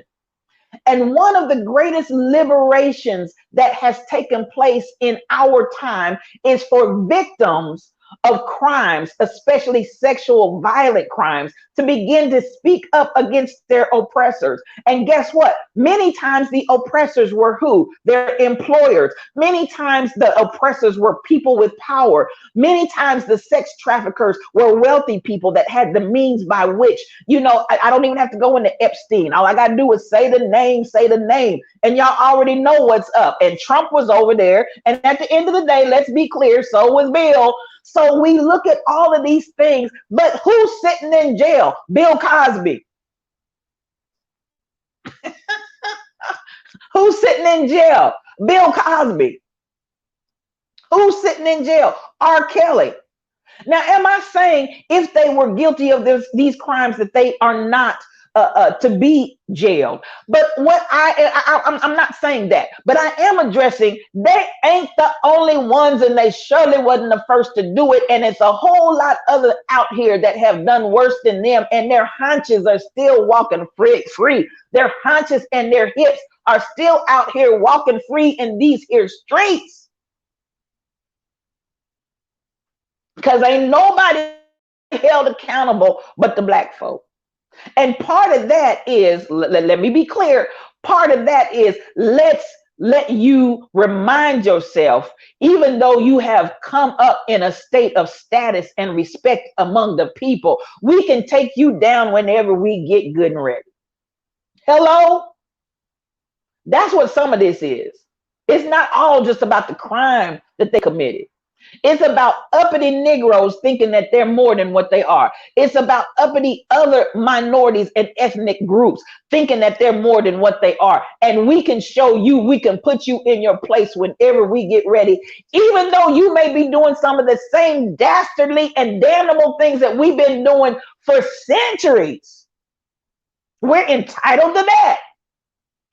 We're entitled to be exclusive. Good morning, Uganda Badger. We're entitled to be ones out here doing stuff dastardly and walk away free because we're entitled to our devilment. But don't think you're going to come and partake of our devilment and we're not going to act like good lily white Christians that's going to take you down. Because, baby, we're going to take you down just to let you know you're not on my level. Am I talking to anybody? And to shut you up, because my word of the day is speak. Because if I'm afraid that for the same dastardly deeds that you've done, I'm going to get caught for it, then folks that are in that arena, they're going to get quiet. They're going to stop talking. And they're surely not going to spill the beans. Because I'm afraid that you're going to put me in the same predicament that you did Bill and R. Kelly. I don't care how much money you have. I don't care how much influence you have. I don't care how much respect you have. We're going to show you we can bring you down. Now, at the end of the day, as onlookers, it's almost like the burning of the cross. The burning of the cross is in our yards. That's exactly what it was intended to intimidate you and do. Whatever it was, you do what we tell you to do and remember your good place where you belong. And then lastly, but certainly not least, and shut up about it. I dare you to open your mouth. I dare you to say something. I dare you to speak. I dare you to rise up. I dare you to organize. I dare you. And I'm telling you, because I would have been that little girl out there on the plantation, baby, if I had lived back in that day. And I've been telling them, look, it's more of us than it is of them. Let's get together. But listen, they do all of these things to terrorize, traumatize, and immobilize. And the main thing they want you to do is not speak. I told you, good morning, King Coogee. Good morning, sire.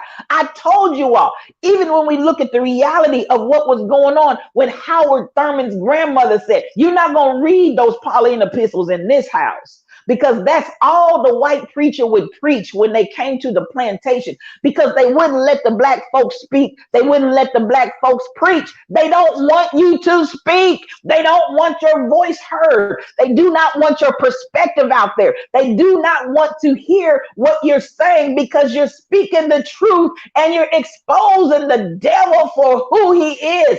Just dastardly deeds. Yes, y'all want us to do this. Y'all want us to do that. And while you're so upset and you don't like black people, you keep coming over here and getting our punani. You keep coming over here and getting all of our, listen, you don't want this, and you done sucked our breast dry, literally and figuratively.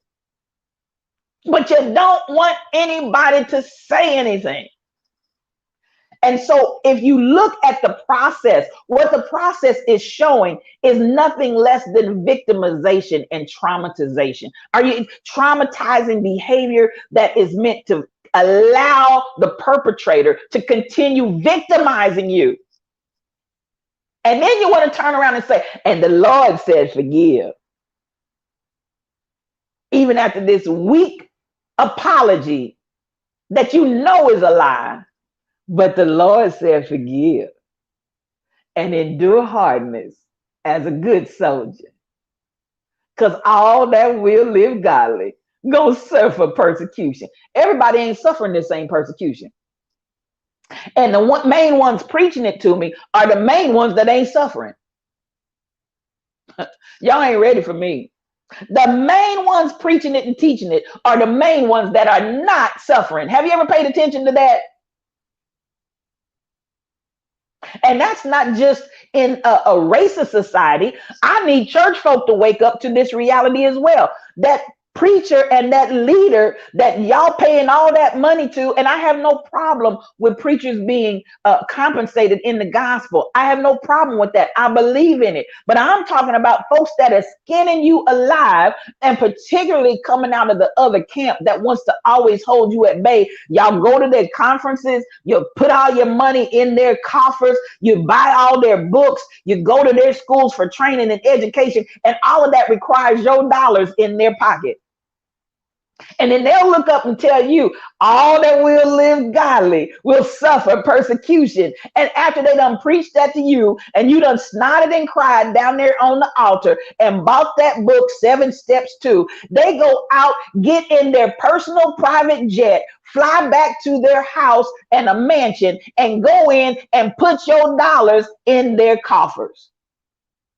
But all that will live godly gonna suffer persecution. You ain't. I need y'all to wake up. And I need you to speak. And they can be the very ones out there done slept with every sister in the church. I know I'm telling it right. Slept with every brother in the church. Slept with all the children in the church. And the church will not speak. You know, pastor just a man. You know, pastor just a woman. They weak in the flesh too. Speak. So at the end of the day, we see this same pattern. And unfortunately, I'm saying and encouraging you to understand what we saw on yesterday with Michael Brown Sr. having to come to the forefront with his attorneys to sue Black Lives Matter. Speak. That's exactly what he's saying. You're not going to get me to be quiet. You're out here making billions of dollars off of the death of my child. I'm going to say something. I don't care how honorable the idea of Black Lives Matter is. I'm going to expose this for what it is, because y'all have not given us a penny. It's a shame before God. But it's unfortunate that we as people begin to take on these same plantation capitalist mentalities, as if this is the way to go, this is the way to operate, and this is the way to get ahead. And all you're doing is tearing down your own people. I just can't get no understanding. But the reality, even greater than that, is that we let them do it without speaking out. But I understand, because listen, one of the first identities, the first thing I can identify, let me put it that way, with people that have been abused and molested, both naturally, spiritually, and emotionally, is that they don't want to talk about it. And I'm going to tell you the reality, that's exactly what the perpetrator wants. Is for you not to talk about it. And more times than not, in certain scenarios, they will tell you in their threat, and don't talk about it. Don't tell anybody. And at the end of the day, I contend that many of the families that were raised under the tenets of what happens in our house stays in our house. Now, I'm not for going out telling all your business. That's not what I'm saying. But many times, to me, that is a good red flag that something in that house going on ain't right. That's why they don't want you to tell it. So the voice, the ability to say something, is under attack. And it's one of the first things that occurs as a result of being violated. Take your voice away.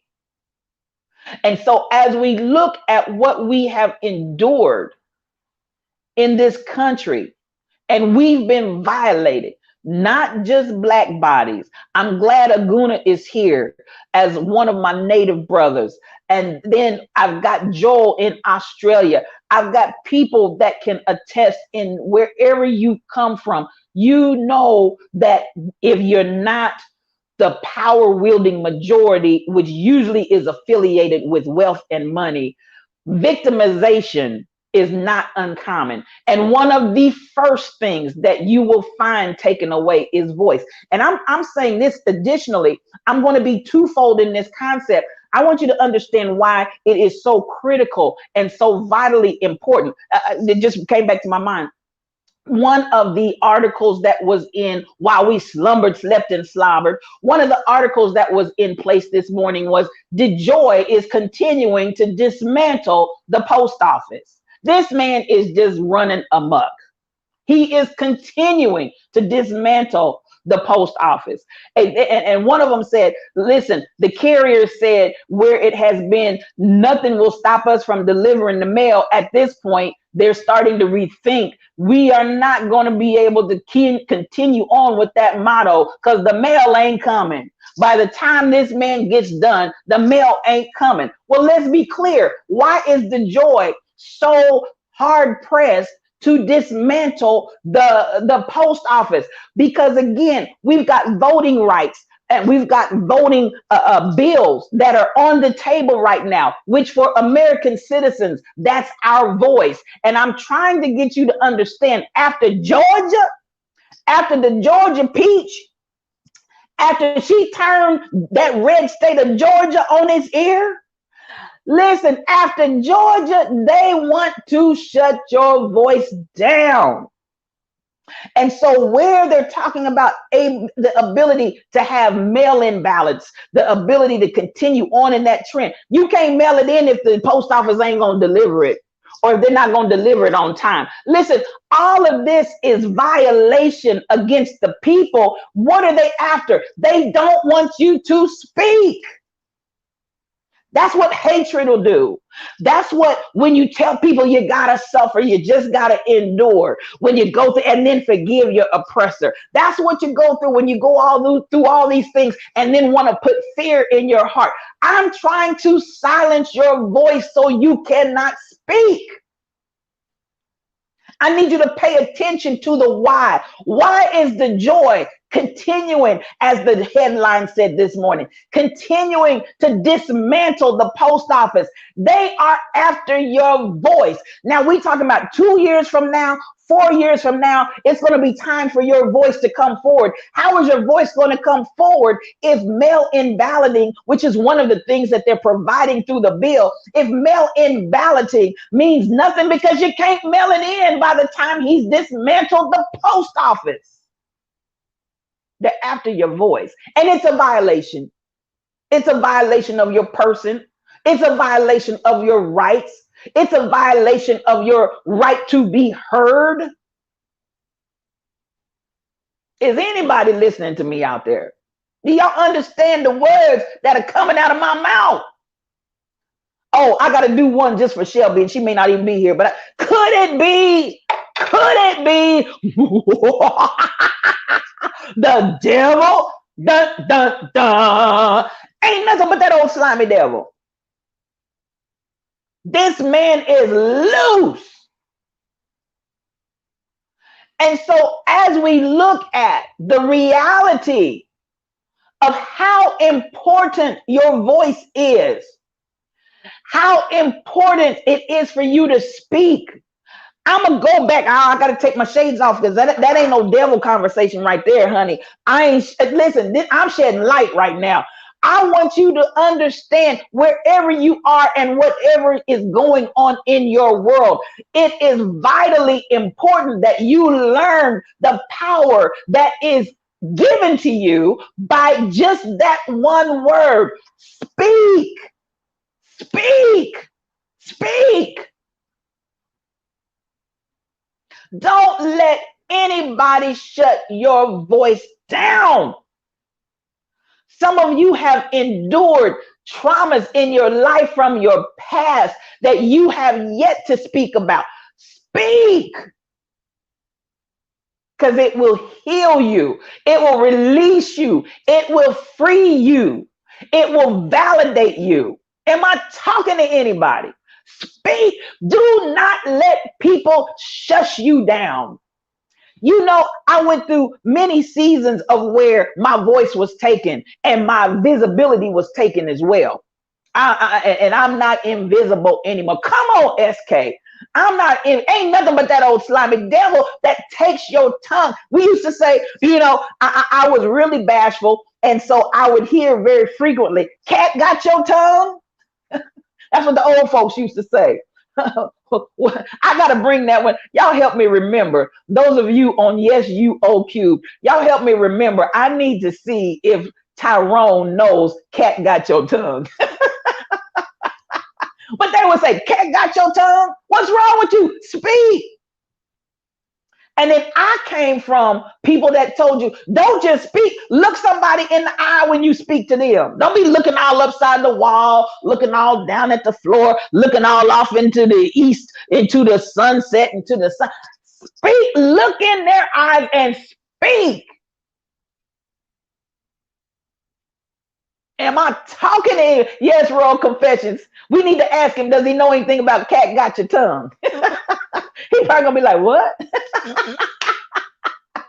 That's what the old folks, because basically they were telling, I need you to talk. What's wrong with you? Cat got your tongue? Talk. Don't point. I know, Michelle. I'm cracking up too on the inside. Don't point. Don't grunt. Don't speak. And speak with authority. Speak like you know what you're talking about. Speak with some confidence. Speak with some pride. And look a person in dead in the eye. I ain't getting ready to look down. I ain't getting ready to get off the sidewalk. I ain't getting ready to know yes sir, no sir. Yes, no. No, I ain't your slave. And I can speak.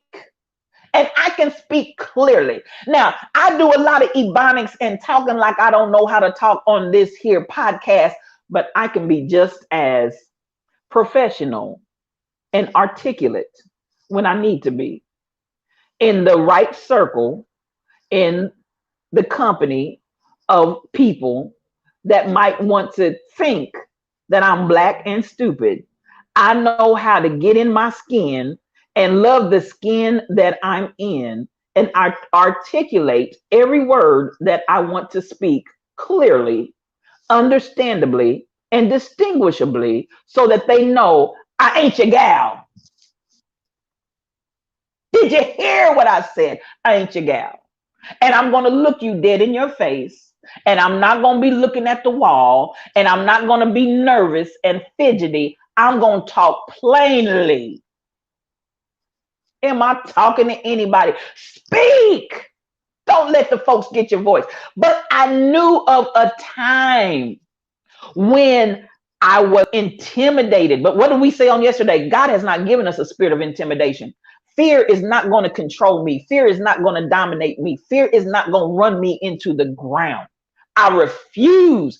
Even in my, and I say this and people think I'm lying, even in my being bashful, even in that place where I used to be. I can remember my grandmother, and she was known as a singer. And my grandmother would say to me, they gave me a song to sing, and I listen. I wouldn't answer questions in Sunday school because I was too scared to speak. And my grandfather pulled me to the side one time, and he called me girly. He said, "Girly, I know you know some of the answers to those questions." I said, "Yes, sir." He said, "Well, why don't you answer?" I said, "I'm too scared." And so my grandmother told me, even as far as singing, and I still do it now. I still do it to this day. People think I'm all caught up in the spirit. It ain't about being caught up in the spirit. It's automatic pilot. Grandma said to me, they gave me a song to lead, and I was shaking like a leaf. Grandma said to me, well, baby, close your eyes. Now, and to put it more, so she said, close your eyes and picture Jesus. Now, picturing Jesus wasn't going to help me none, but closing my eyes. But you know, they was holy back in that day, child. They didn't play. She said, close your eyes and picture Jesus, and picture that you're singing to Jesus. And ain't nobody there but just you and Jesus. Like the people ain't there. And to this day, I still close my eyes because that was all that gave me the confidence to lead that one little, I don't have one song. I led that one little song as a young girl at church, and I had to close my eyes because grandma told me, close my eyes and picture Jesus. And I still close my eyes. And it's just a habit at this point. But I'm addressing the reality of when you have that fear to speak, when you have that fear to come forward in front of people. As my grandma said, just close your eyes and picture Jesus and say it anyway. But speak. Close your eyes and picture your deliverance. But speak. Close your eyes and picture your freedom. But speak. Close your eyes and see yourself in your future, but speak. Oh, let me back that up. Close your eyes and see yourself in your present, but speak. I'm not afraid to speak, SK. So at the end of the day, I'm speaking from a place that I had to learn. And you know who I admired the most, and I still do?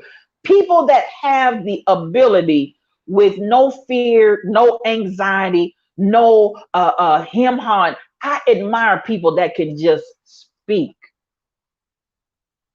and they don't let stuff slip. Listen, I'm gonna tell you this. Teresa Jones is on here. Teresa is a sister to me in my heart. I think of her as a sister. The thing I loved about Teresa, but even more so, her mother, we called her Scoopy. All love and memories, may she rest in heaven in peace. All memories and love to Scoopy, because Scoopy was gonna tell you what was on her mind. I loved it. Scoopy didn't mince her words. Scoopy did not. And see, as a young person that was trying to come out of that bondage, because listen, some of us have been raised in churches and religions where they almost teach you to be fearful to speak your mind. And so at the end of the day, when I got the opportunity to encounter Scoopy, I took note and I took a liking to Scoopy. Cause baby, Scoopy was gonna tell you, listen, you talking about no cream, no sugar. We take this coffee strong and black, cause I'm gonna tell it like a Tiz. That was Scoopy, baby. I loved it.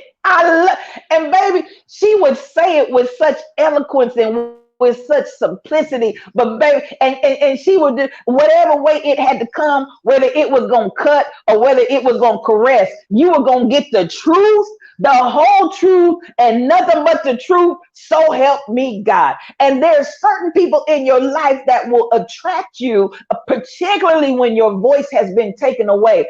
They will attract you for their ability to speak, because there's something in you that says, I wish I could be like that. Am I talking to anybody in here? Do I have some witnesses that you know you've had an experience where you want to speak and you want to say something, but you've been trained or you've been caught in fear or you've suffered so much and been violated to a level that you feel like your voice is not present and your voice cannot be heard, but you look and you want to speak and say something so bad. Oh yeah, Teresa. She sure would. That was my girl. That was my girl. And the thing that I loved about her, Teresa, her ability to just speak. I loved it. She didn't make no fanfare. She didn't have to have a whole bunch of flares go up. She just spoke. And that attracted me. That spoke to me. That made me want to go through a transition and metamorphosis to where I could be something like Scoopy. Because Scoopy knew how to lay it down. And I didn't care if it was the pastor. I don't care if it was the Pope. I don't care if it was whoever. Scoopy was going to let the truth be told. I loved it. I loved it. And this is what I want you to understand. When you speak, there is something that is attractive about that.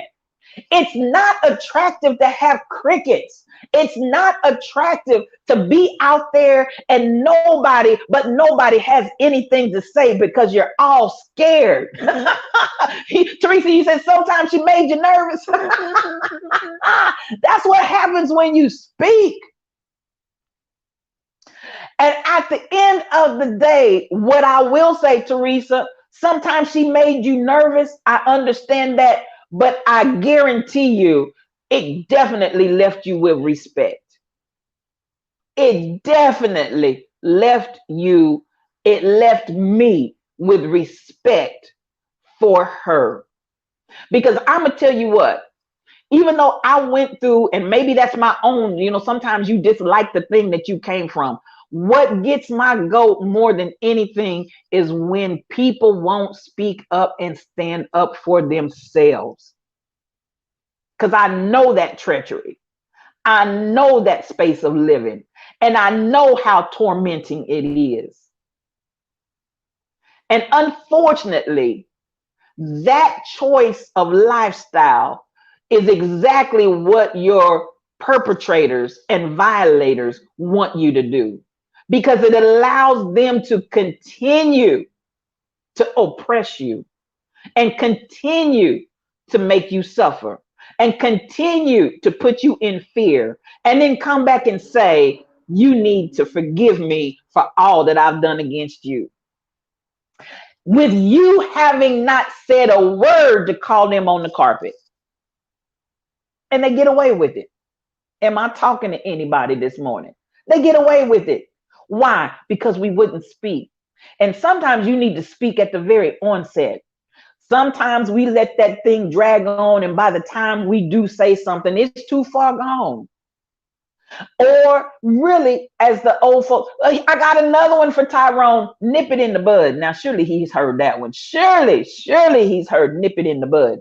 Sometimes we need to nip it in the bud. You need to get it right at the onset when it gets started. You need to snatch it right when it comes out and speak on it. Am I talking to anybody? So at the end of the day, and when I talk about the whole element of speaking, I'm not just talking about verbalizations and utterances. I'm also saying, let us be just like that WNBA player or those Jews that were put out there on the coastline. Let us be just like those individuals. And sometimes my speaking is, I can show you better than I can tell you. I can show you better than I can tell you. You're going to put me out here and say I can't go anyplace else? Let me buy it up. Let me own it. And we have the power within us right now to speak. We have the ability to speak. And yes, even though we got the joy loose in the post office trying to shut down our voices in the vote, we need to speak. Even though we have all of these other things out here in opposition, I'm so glad for the George Floyd bill. I'm so glad for all of these things that are coming to the fore in the voting bills. I'm so happy that so many things are trying to speak, and we need to help give it voice. It's time for racism to stop. It's time for hatred to stop. It's time for all of these things of oppression that continue to have people suffering in silence. Do not suffer in silence. Say something. Because you know what? Think about it. Well, she never said nothing. I didn't know anything was wrong. Yes, you did. And you knew that you had stoked fear. You knew that you created the suffering. You knew that you had this whole plantation salvation in motion to keep folk in bondage. You know exactly what you were doing, but you want to come back and say, well, she didn't say nothing. He didn't say nothing. So I thought it was okay. Speak. We've had enough. Speak. Speak on the hatred. Stop letting it go unspoken. Stop the conspiracy of silence on hatred. Speak on it. Call a spade a spade. Call it out. Speak. I don't care who it is. I don't care where it is. Speak. Open your mouth and say something. Who? Let the redeemed of the Lord say something.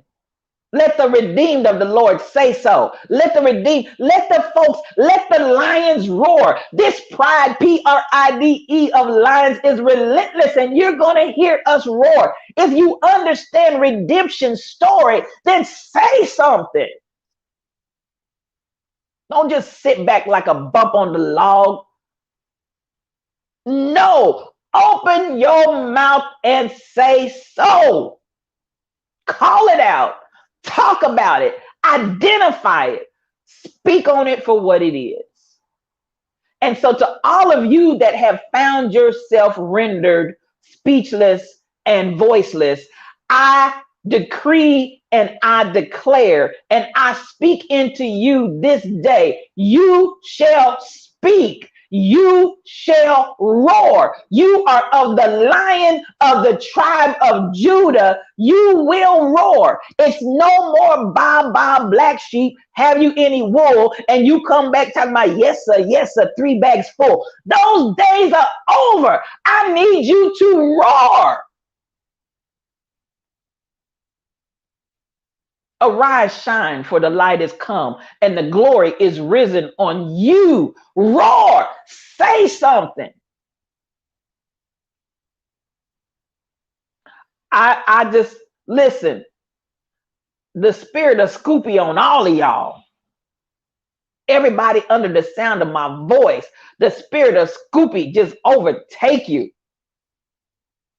The spirit of Scoopy bring it. Come on, Barbara. There's my sister. I love you so much. But I'm trying to teach it, Barbara, because the spirit says, speak, speak. Stop being quiet. Stop being silent. And definitely stop suffering in silence. Oh my God, I can't take it anymore. I got sick of it for myself. And believe you when I say I'm sick of it for you. I'm sick of it for you. Stop suffering in silence. Say something. Speak. The spirit of Scoopy be on you to speak. I mean that thing. I ain't playing. I'm serious. Speak. If you understand it, again, I'm going to say it one more and again. If you understand your redemption story, you understand that in the fullness, you are a lion of the tribe of Judah, and you are entitled, just like everybody else, to speak your piece. Don't let anybody give you and sell you wolf tickets and push you down and back you down and shut you up. I will not be shut up. I will not be quiet. I will not hold my peace. I'm going to say and speak what I need to say. And even if that speaking is action, if that speaking is taking some sort of role and action to make a change, you're going to hear me when I roar. You're going to hear me when I roar. I got something to say. And you do too. Yes, you. That's the name of this podcast. I keep trying to drive and drill that into you. It wasn't by accident that we came up with the title and theme of Yes, You, because I want you to understand it's not just for a select few. We're out of the day and time and season of one person that's grandiose and everybody else is just little followers along in like little peons. No. This is the day for Yes, you and even you, everybody under the sound of my voice. I'm speaking to you. Speak. You are entitled. Speak. You have something to say. Speak. Come on, sire. The more you speak, the more you get uninvited to the table of those who disagree. That's when you know you touch some feelings that they're not ready to deal with. But speak it anyway, sire. Speak it anyway. Because the truth, until the truth is told in the land, we will continue to live under bondage. And what we have seen, whether it's the evangelicals coupled up with this crazy Trump Republican party, what we've seen is the big lie. They have no problem repeating and repeat, repeat the lie. You should be just as comfortable to repeat and repeat the truth. Because if the lie is all that's going to permeate the air and the frequency, then it's going to dominate. I need you to speak your truth and let it create some waves in the frequency. Oh yeah, let it create some waves in the frequency, but put something out there besides the great lie. Y'all hear what I'm saying?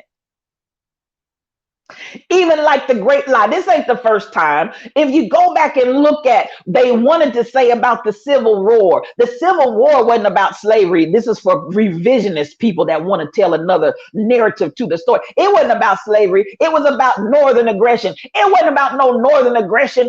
That was the big lie that was told. They published it in the books. They continue to tell it. At the end of the day, it was about slaves. And if you can get away with one big lie that stands for centuries, you think I might as well come back with some more. I need you all that know the truth, that have the truth, to speak the truth. Speak. Ooh, come on, Coochie. If everybody keeps saying it must be right, that is an adage that people believe. If everybody's saying it, it must be right. For some people, that's why they believe that this big lie is the truth, because they keep hearing it. They keep hearing it. And I still, for the life of me, cannot understand, with the court of law that has found it wrong, false over and over again, how these people are still able to go out and tell this lie boldly. And nothing happened to them. But that's okay. I need you all to counter and counteract their action with the truth. I need you to speak. Because this is the day, and this is the season, and this is the hour where you got to say something. Say it loud, SK. I'm Black and I'm proud. I got power. I got power. I've got a voice. I've got a voice, and I'm going to use it because I've got something to say. It all comes down to choice, and they choose ignorance because it's easier to not change. And I agree. But what we've got to do, there are some folks out there that really don't know, and God bless them, because we have not taught critical thinking. I think we need to address that, why we've not taught critical thinking. Some people do not know how to think critically and think for themselves. So at the end of the day, we got some people out there that we really need to talk to. We need to speak to and speak into them, because they are genuinely confused. There are some genuinely confused folk out there. Then we need to speak truth to counter all these lies. That's all they're hearing. Speak your truth. And that's my word of the day, y'all. I hope that this week has blessed you in identifying hatred, identifying the plantation salvation of suffering, coupled with the idea of forgiveness, fear. And lastly, today, I want to leave you with speak. Now, this is a fresh start Friday. This is a fresh start Friday. And so I want you to start fresh, particularly if some of you are those that have experienced things in your life that have silenced your voice or muted you or made you quiet down. I want you to really, really understand the word of the day. Speak. It's the squeaky wheel that gets the oil. There's an old saying that says that as well. Well, listen, I need y'all to squeak so we can get the oil. I need y'all to squeak. You hear what I'm saying? We need the oil. We need the anointing. We need the freshness. We need the money. We need the finances. We need the change. We need the liberation. We need all of that. Squeak. Become that squeaky wheel so we can get some oil. Speak your truth and your truth will be heard. And all day long, I agree with that right there. And we're going to close it out with King Coogee and that powerful word. Speak your truth and your truth will be heard. But by all means, the word of the day. is speak. Well, thank you for joining this edition of Yes You O Cube, one-on-one, just me and you. This is your spiritual thought leader, Regina L. Stillman, and I have enjoyed coming to you today to have this conversation. My last day out here in California, I'm on my way back to them there hills. As soon as I get off of here, I'm headed to the airport. So I appreciate everybody that has stayed with me these 2 weeks that I've been out here, but I appreciate you just hanging in there with me in spite of maybe little tips and ticks here, but you just hung right on in there with me. I love every last one of you. Thank you for coming into the chat, those that did, and those that didn't come into the chat, but you're out there listening. I appreciate your support as well. You can find me on Facebook, YouTube, Instagram, Patreon. I'm out there everywhere. Please, please, please follow. And for those that are in YouTube, I'm asking those that will go out and just subscribe. There's no fee. It doesn't cost you anything. I'm trying to move my place in the algorithm so that I can do something in a little bit of a different manner. So I'm trying to get to a certain number to make that happen. I'm just a few shy of it. For everybody that will go out to YouTube and find Yes You and subscribe to it, I would appreciate it if you would do that. Now, as I often say as we close this thing out, my dear friend Rhonda Royal, who's popped up in my chat just a few minutes ago, Royal Confessions, as she so often says, if you don't deal with it, it will deal with you. And so we're that group, we deal with it. For sure, for sure, for sure. Don't just talk about change, but be the change. I need you to speak up and make a difference in this here world. Now, we always close out with that final thought. Us, you, we, me, all, because we all in this together. And one thing I guarantee you, this pride, Pride, of Lions is relentless, and you're going to hear us roar. Thank you for joining me in the Lion's Den. And as you start this Fresh Start Friday and go into your weekend to start anew, I want you to have peace for your journey.